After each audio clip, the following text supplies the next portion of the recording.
რა არის ყველაფერი იცოდა აბსოლუტურად ყველაფრის საქმის ხურში იყო არაფერი არ მომხდარა მაგის გარეშე რა ბოლო წუთამდე გონებრივად პატრიარქი იყო აბსოლუტურად ჯანმრთელი ბოლო წუთამდე ეკითხებოდნენ აზრს და მისი კიდე არა ყველაფრის მანიშნებელი იყო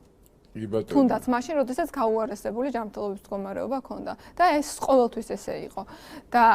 ის რო ახლა ეს რაღაცა ის არიცო და ეს არიცო და გუშინ მამა შალვა საუბრობდა, რომ აი ხშირად რო ამბობდნენ, რომ აი საპატრიარქო და პატრიარქი, აი საპატრიარქოში ესე ხდება, მაგრამ პატრიარქი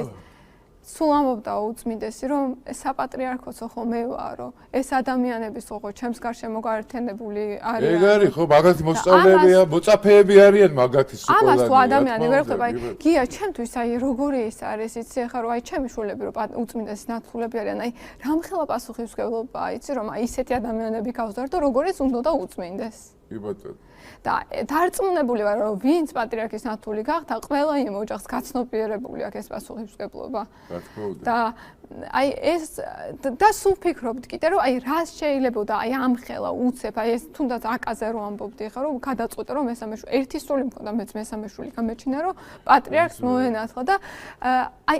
წარმოვიდგინე რამხელა ავტორიტეტი უნდა იყოს ადამიანი როგორ უნდა გჯეროდეს მისი და გწამდეს რომ აი ამ ერთი სიტყვის გარშემო აი ესე უცებ გაერთიანდეს მთელი ქვეყანა და გააკეთოს ის რაც გააკეთა რომ 50,000-ზე 50,000-მდე ნათლული ყავს უწმინდეს ეს ხალხი არც დაფიქრებულა ისე მოანათლინეს პატრიარქს შვილები იმ განცდით და იმ იმედით რომ ის წყალობა რაც პატრიარქის გარშემო ტრიალებდა გადმოსულიყო მათ შვილებზე